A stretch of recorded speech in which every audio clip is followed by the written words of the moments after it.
Le général d'armée Assimi Goïta et 10 autres généraux de corps d'armée et de divisions ont porté hier leurs attributs. La cérémonie solennelle s'est tenue hier dans la salle des banquets à Koulouba.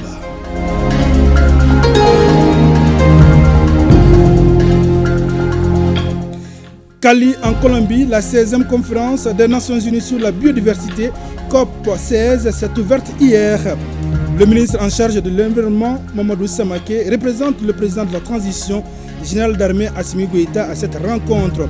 L'état de la mise en œuvre du cadre global sur la biodiversité, adopté il y a 2 ans par la COP15, est au cœur des échanges.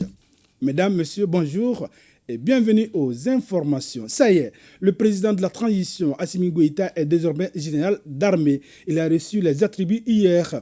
Le général d'armée a ensuite procédé à la remise des grades aux 10 autres généraux promus. 4 ont reçu le grade du corps d'armée à titre exceptionnel et 6 ont avancé en grade.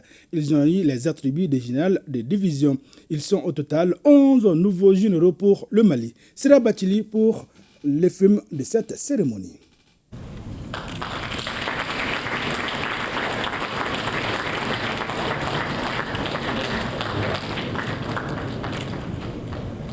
Les étoiles scintillent à Koulouba et le mérite se traduit en galon pour un homme de terrain qui a servi la nation Mali avec rigueur et dévouement.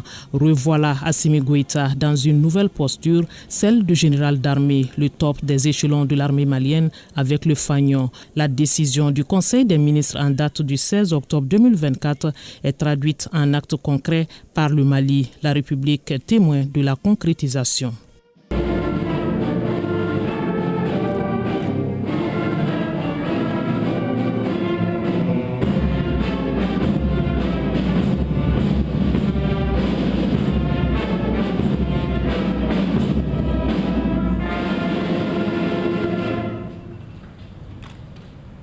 Le cérémonial militaire empreint de solennité pouvait commencer et l'officier chargé du cérémonial met en place le dispositif protocolaire sur ordre du grand chancelier des ordres nationaux du Mali.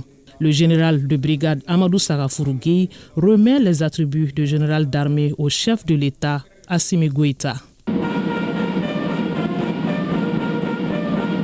Au nom du peuple du Mali, je vous remets très respectueusement les insignes du grade de général d'armée à titre exceptionnel.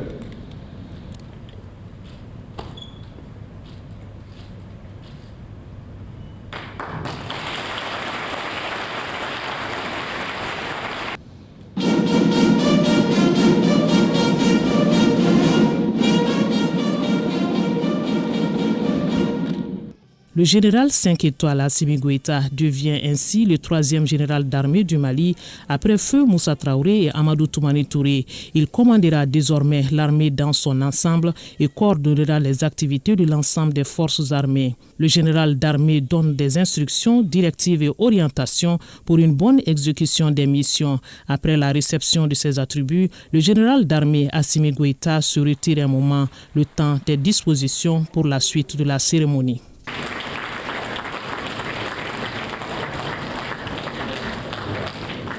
Suite réservée à la remise des attributs aux 4 généraux de corps, Malik Diaw, président du Conseil national de transition, Sadio Kamara, ministre de la Défense et des anciens combattants, Ismaël Ouagé, ministre de la Réconciliation, de la Paix et de la Cohésion nationale et Modibo Kone de la Sécurité d'État. Le grand maître des ordres nationaux du Mali leur remet les attributs de général de corps d'armée, une reconnaissance de la nation Mali.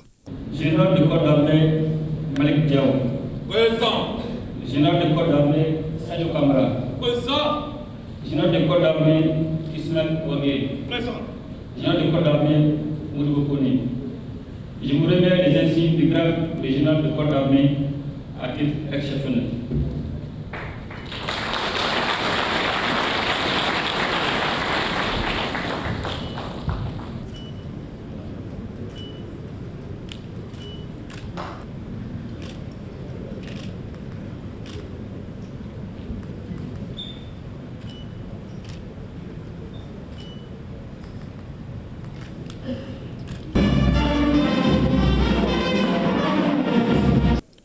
Au grade de général de division sont promus Abdoulaye Maïga, ministre d'État, ministre de la décentralisation, porte-parole du gouvernement, Daoud Ali Mohamedine, ministre de la Sécurité et de la Protection civile, Abdrahman Babi, ambassadeur du Mali en Espagne, Abdoulaye Cissé, gouverneur de la région de Koutiala, Keba Sangaré, chef d'état-major général adjoint des armées, et Moussa Moriba Traoré, gouverneur de la région de Gao.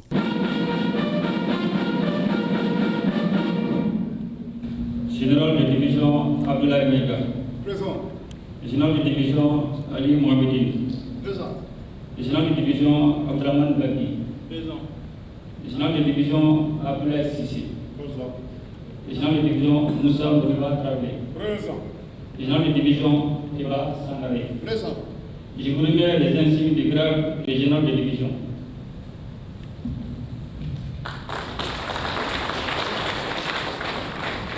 Ces généraux ont donc avancé en grade. Pour rappel, le général de division commande plusieurs brigades qui comportent plusieurs régiments. L'on aura noté une cérémonie remarquable de par sa rareté et qui a regroupé toutes les sensibilités et partenaires du Mali. Elle était teintée des sonorités de la fanfare du génie militaire pour magnifier la bravoure de nos forces armées.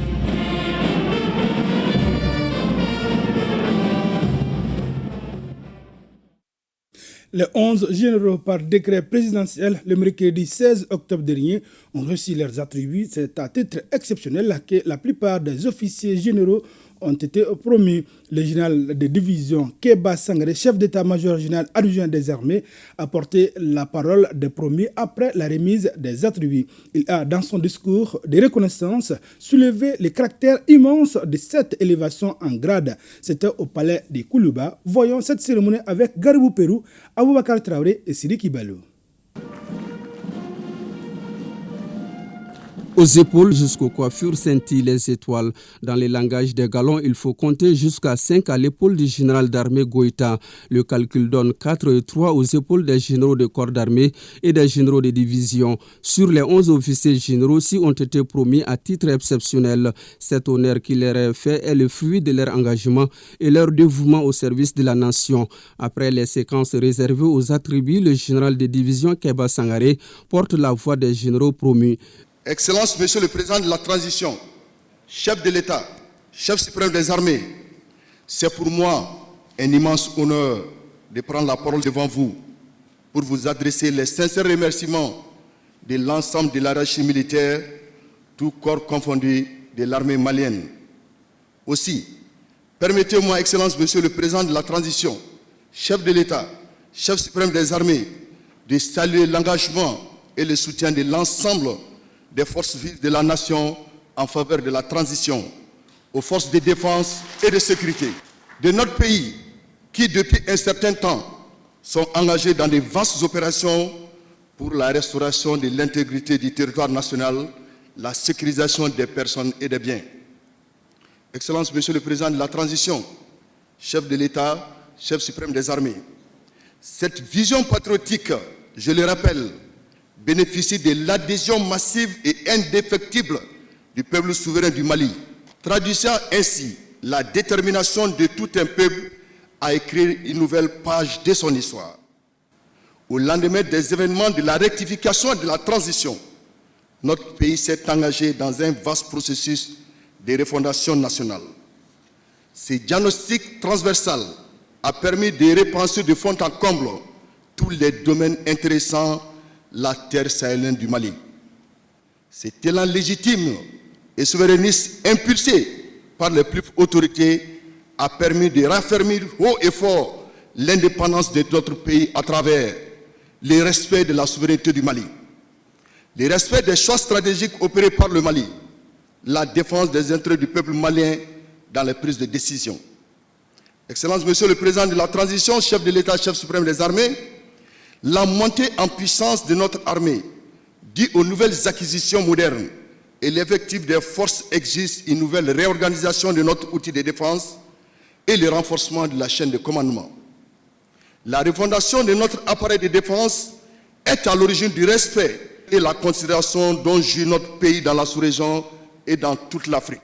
Porter les galons du général est une grosse responsabilité. Il s'agit pour le général de division Sangaré d'incarner et de cristalliser sa personne pour répondre aux aspirations des peuples maliens, au-delà les peuples de la Confédération des États du Sahel. En réponse aux multiples facettes de l'évolution du contexte géopolitique de la sous-région, marqué par l'échec de nombreux complots de déstabilisation de nos États, la République du Mali, Burkina Faso et la République du Niger ont ensemble décidé de mutualiser leurs efforts, d'harmoniser leurs visions en vue de parvenir à une réelle prise en compte des préoccupations de leurs peuples respectifs. Acteur incontournable de la redéfinition de nos destins communs, Monsieur le Président de la transition, chef de l'État, chef suprême des armées, le Mali, à travers votre excellence, est au corps de cette intégration sous-régionale, constructive, respectueuse de la volonté des peuples qui ont décidé de se soustraire du paternalisme colonial, de rompre avec la chaîne de l'esclavage déguisé en démocratie. Toute démocratie repose sur une armée forte, apolitique, unie, opérationnelle, car c'est une armée forte et adaptée aux menaces qui permet au pouvoir d'exercer l'autorité de l'État sur toute l'étendue du territoire national. Excellence, Monsieur le Président de la transition, chef de l'État, chef suprême des armées, permettez-moi, au nom de tous les camarades d'armes nommés au sommet de la hiérarchie militaire, d'exprimer l'importance des missions auxquelles le peuple souverain du Mali, le peuple de l'Alliance des États du Sahel, attend de nous. Cette marque de considération, loin d'être une récompense quelconque, est au sens propre du terme une responsabilité et la confiance que vous avez placée en nous au nom du Mali. Aujourd'hui est un jour exceptionnel, un moment chargé de sens et d'émotion. En effet, Excellence, Monsieur le Président de la transition, chef de l'État, chef suprême des armées, le grade suivant l'article 4 du titre premier de la discipline générale consacre l'aptitude à exercer des fonctions bien déterminées. Il confère une appellation, des prérogatives et comporte des obligations. Nous mesurons avec une attention toute particulière l'immensité de la mission, les attentes de nos concitoyens et les résultats attendus par la nation. Les généraux promis sont issus de l'armée de terre, l'armée de l'air, de la garde nationale et de la gendarmerie nationale. Le poids de ces généraux sera reconnu dans l'État, leur rôle dans la nation et l'importance de leur position dans la société. Tous inspirants, stratèges avisés, rigoureux, ils ont le profil parfait de faire face aux menaces présentes et futures. Hors de nos frontières, c'est parti à Cali en Colombie pour la 16e conférence des Nations Unies sur la biodiversité COP16. Les délégués de 196 pays se penchent sur l'état de mise en œuvre du cadre global sur la biodiversité adopté il y a 2 ans par la COP15 au Canada. Le ministre en charge de l'environnement, Mamadou Samaké, représente le président de la transition générale d'armée, Assimi Goïta, à cette rencontre. La cérémonie d'ouverture avec nos envoyés spéciaux, Saka Konate, Taïb Adjawiakoui.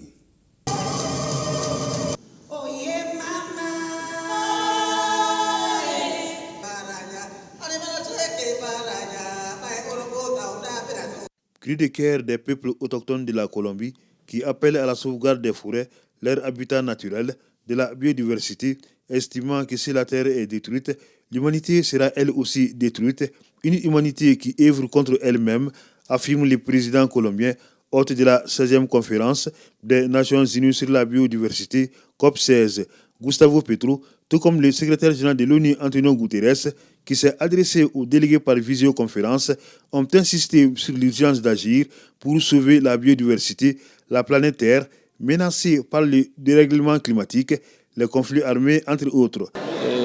Le président colombien a invité son homologue du Mali, le général d'armée Assimi Goïta, pour participer à cet événement des rangs mondial. Et le président de la transition nous a fait l'honneur de nous désigner pour conduire la délégation nationale à cet événement. Donc nous sommes là dans ces cadres-là. Nous venons de participer à la cérémonie d'ouverture. Nous avons surtout été marqués par les prestations des peuples autochtones, des communautés traditionnelles qui ont montré leur savoir-faire, qui ont montré leur lien avec la nature, leur lien avec la biodiversité et leur rôle très important dans la conservation de cette biodiversité depuis des millénaires. Les délégués de 196 pays doivent mesurer les avancées enregistrées dans la mise en œuvre du cadre mondial de la biodiversité adopté par la COP 15 en décembre 2022 à Montréal, au Canada. Le Mali participe à cette COP 16 avec un objectif précis, celui de mobiliser auprès des partenaires des ressources additionnelles pour financer sa stratégie nationale de biodiversité. Aujourd'hui, il s'agit de mobiliser plus de financement climatique vers la biodiversité parce que la biodiversité est une solution aux menaces climatiques aujourd'hui. Parce que quand on dit lutte contre les conséquences des changements climatiques, cela passe forcément par la restauration des terres. Cela passe forcément par la restauration de nos forêts, donc à travers l'agroforesterie, à travers des plantations d'arbres et d'autres activités. Et tout ceci sont liés à l'eau. Nous sommes là pour défendre la position du Mali, nous sommes là pour défendre la position de l'AES dans toutes les rencontres, en tout cas auxquelles nous allons participer pour le bien de nos populations. La Convention sur la diversité biologique a été adoptée en 1992 au sommet de la Terre à Rio de Janeiro au Brésil. Elle est entrée en vigueur en juin 1993. Le Mali l'a ratifiée en 1995. C'est un accord multilatéral qui vise à promouvoir la conservation de la biodiversité, l'utilisation durable de ses composantes. Retour au Mali. En 4e région, l'ONG catholique Relief Service et ses partenaires allègent la souffrance de 1218 ménages touchés par les inondations dans la commune de Ségou. Ces ménages sont appuyés en vivres et non-vivres pour un montant de plus de 200 millions de francs CFA. Les détails, c'est avec Amidou Diallo et Bassi Traoré. Un appui de taille pour 1218 ménages touchés par les inondations dans la commune urbaine de Ségou. Ces ménages bénéficient de vivres et de non-vivres grâce à l'ONG CRS, Catholique Relief Service et ses partenaires. Nous saluons Catholique Relief Service pour cet appui. Vraiment, ce dont nous aide en cette période difficile. Nous vous remercions. Cette donation financée à plus de 222 millions de francs CFA par le gouvernement américain à travers l'USAID s'inscrit dans le cadre du projet d'urgence Kisili 6. Nous avons environ 85 tonnes de riz, 18 tonnes d'haricots, 5 000 litres d'huile et un peu plus d'une tonne de sel. Donc en plus de ces vivres en nature, il y a également une distribution d'argent en cash. Donc le cash et les vivres contribueront aux rations alimentaires de 2 mois pour ces différents ménages. Aujourd'hui, en organisant cette cérémonie de lancement d'assistance humanitaire, le CRS et ses partenaires contribuent aux efforts des plus hautes autorités du pays. Ces ménages sinistrés vont également bénéficier des kits en abri dans les prochains jours, selon les responsables du projet Kisili 6 de l'ONG CRS. Les acteurs du projet International Rescue Committee étaient réunis ce mercredi à Bamako. Au menu des échanges, la restitution des résultats du projet de recherche sur le traitement nutritionnel des enfants de 6 à 59 mois en sous-poids sévère dans les districts sanitaires de Nara. La rencontre regroupe, outre les partenaires, les acteurs intervenant dans le domaine de la nutrition. Le point, c'est avec Sokona Kamisego. D'après les données de l'UNICEF, au Mali, près d'1 million d'enfants sont menacés de malnutrition aiguë. La catégorie d'enfants touchés est de 0 à 59 mois. Pour y remédier, les acteurs du projet IRC, International Rescue Committee, et les chercheurs de l'Université des sciences techniques et technologies de Bamako ont consacré une étude. Le thème de cette étude est le traitement nutritionnel des enfants de 6 à 59 mois en sous-poids sévère dans le district sanitaire de Nara. IRC a produit plusieurs recherches au Mali, notamment une recherche sur ce qu'on appelle le protocole simplifié. Le protocole simplifié consistait à utiliser la mesure du périmètre brachial qui, si c'est inférieur à moins 25, les enfants sont admis dans le programme. Mais il y a un groupe d'enfants qui ne sont pas actuellement pris en charge dans les programmes de malnutrition, qui sont des enfants qui sont en sous-poids, mais dont le périmètre brachial est supérieur à 125. Donc IRC a voulu produire des résultats scientifiques pour voir est-ce que ces enfants-là qui sont en sous-poids et qui ne sont pas pris en charge actuellement dans les différents projets, s'ils méritent d'être enrôlés dans les projets de prise en charge de la malnutrition. Il s'agit en substance de doter les acteurs intervenant dans le domaine de la nutrition d'instruments devant leur servir de boussole d'orientation. Les résultats nous ont montré qu'il faut encore chercher parce que les enfants en sous-poids, nous avons un taux de guérison de 50%, alors que dans notre programme habituel, nous atteignons des taux de guérison de 90%. L'effet positif, c'est que ça nous a aussi montré, ça nous a aussi informé qu'il peut y avoir un effet positif sur le développement de la croissance, spécifiquement sur la taille. L'objectif, c'est de prendre en charge tous les enfants malnutris dans le programme de prise. L'étude sur le traitement nutritionnel des enfants de 6 à 59 mois en sous-poids sévère dans le district sanitaire de Nara a démarré en septembre 2022 et prend fin en mars 2024. Elle a touché plus de 1399 enfants. Dans la cité des Askia, un dépôt de carburant a pris feu au quartier 4 de Gao. Pas de pertes en vie humaine, mais les dégâts matériels sont énormes. Il a fallu l'intervention de la protection civile pour maîtriser le feu. À Gao, ce phénomène se répète à chaque fois en plein centre-ville, inquiète la population. De Gao, la correspondance d'Alou Idrissa Maïga et Youssouf Samaki. De la flamme et une fumée noire qui se dégage au-dessus des habitations. L'événement se déroule à Gaoville, précisément à Algena Bangia. Il était midi quand un dépôt rempli d'essence et de gasoil a pris feu.